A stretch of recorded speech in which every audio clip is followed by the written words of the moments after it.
This may shock you, but the UK government has done yet another U-turn, but maybe a good one. Don't know what I'm talking about. I'm talking about the EPCs, Energy Performance Certificates. Oh, what great fun this one's going to be. So, if you don't know about it, the original proposal, well, we're trying to be net zero in the UK, which basically means we're not killing the world, right, and impacting climate change, which we all have our opinions on. That's not really the purpose of this video. I think it's great that we're doing more for the climate, if you want my opinion. However, what the proposal was is by 2025, we need to be at an EPC C for our properties. To give you an idea, it's physically impossible. So I don't mean it's not practical, it's impossible for some properties to become even a D in the UK because of when they were built. And so the only way of doing that would be knocking down billions of pounds worth of property and then rebuilding on the dirt. So kind of shows how fucking impractical that was.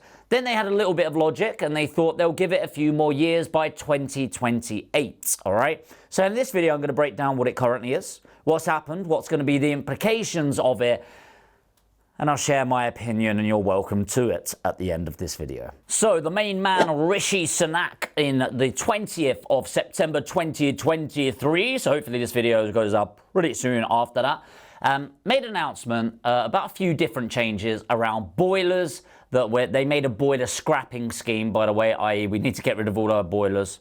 Great idea in 26 million houses to suddenly announce that, right?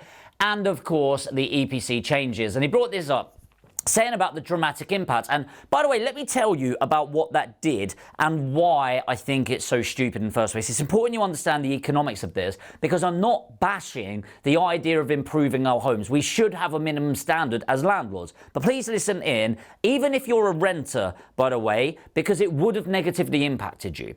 So here's what happened. We had a good 30 to 40% of the stock in the UK that either would have been impossible to get to a C or would have cost tens of thousands of pounds to get it there.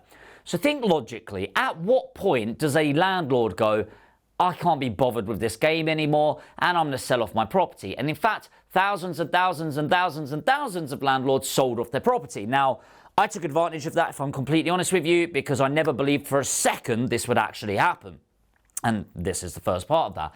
But if you think logically, when there's drastically less properties on the market to rent out to people, to your tenants, or indeed if you are a tenant, then of course naturally the basic laws of economics kick in. When supply is here and demand is here, what do you think happens to prices? They go up.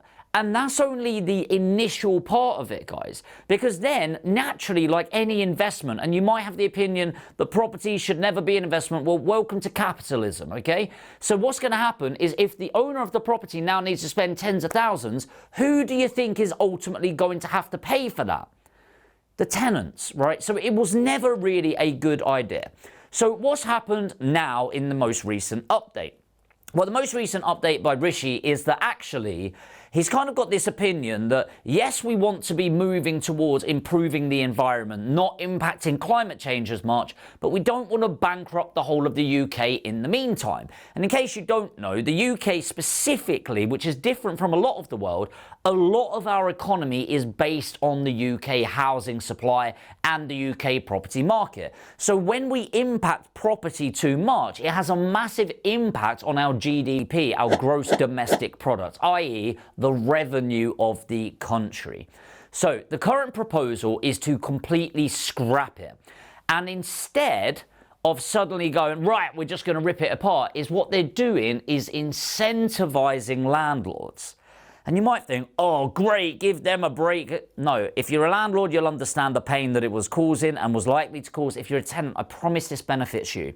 So scenario one was penalise landlords. Landlords go out of the market, cost of that gets passed on to the tenant. So you might save in your energy bills, but you pay more in rent.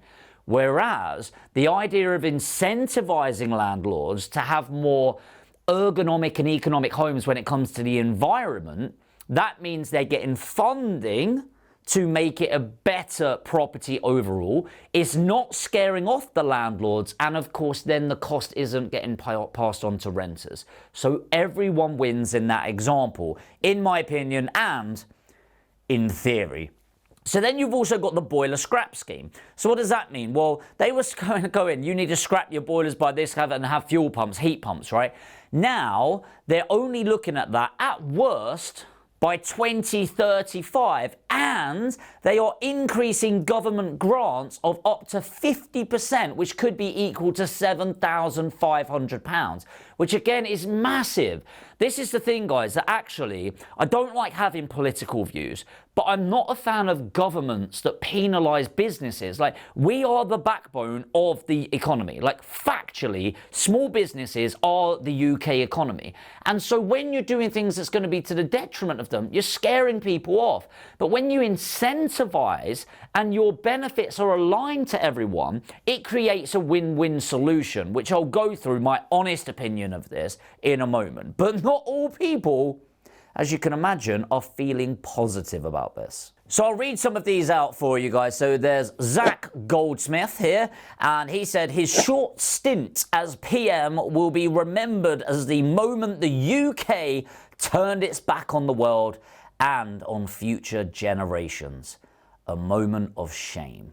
This is Dan Wilson-Craw. He's the Deputy Chief Executive of the campaign group called Generation Rent.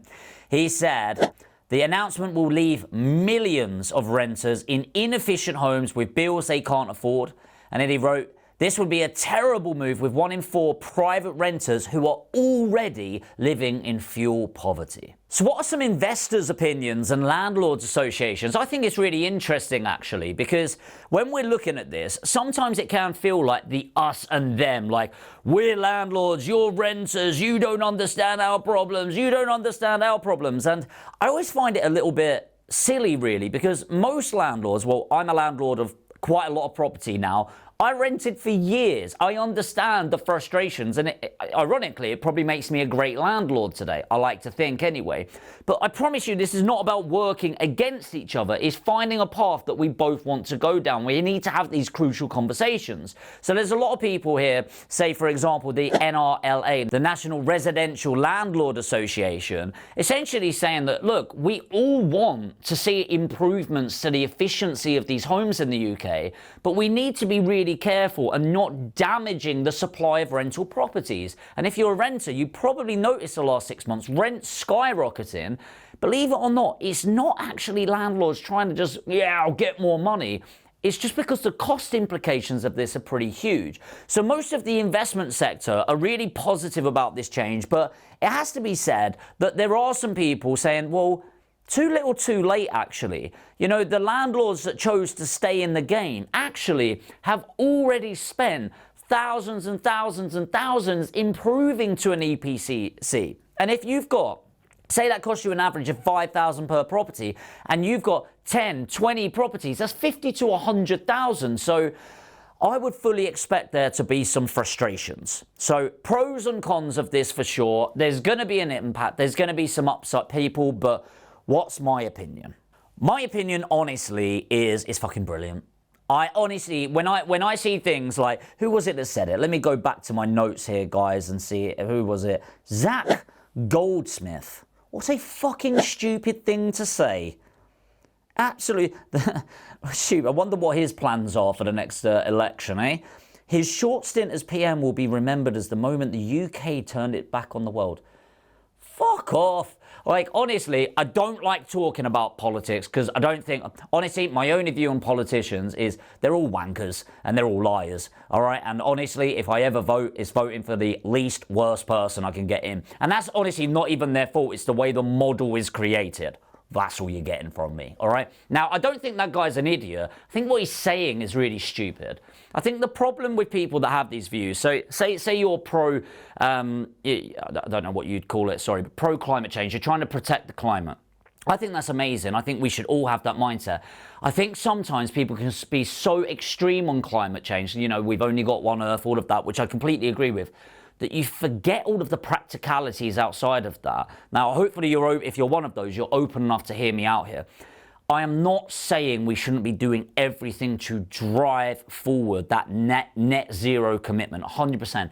However, we need to think about the way we're doing it, and we need to actually think about what's actually impacting the greenhouse gases the most and all of that, which, by the way, I'm not educated on, so I'm not talking from a place of experience here.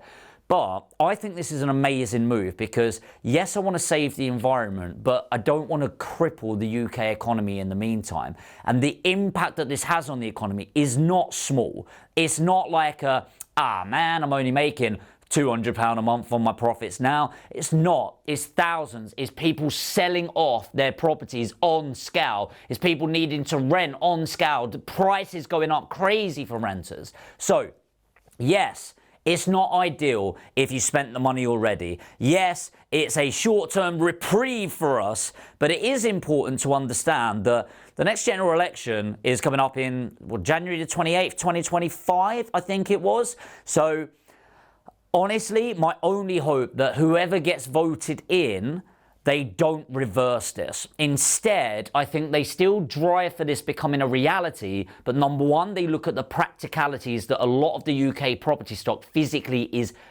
unable to get to an EPCC. And for those that are, I think they really should think about how they communicate it practically with what grants can come in place, what maybe interest-free loans so it's getting paid back, maybe incentivizing landlords and banks to make it more appropriate. So that's my honest opinion. Honestly, it's just an opinion. Let me know what you think in the comments. I would love to hear about it.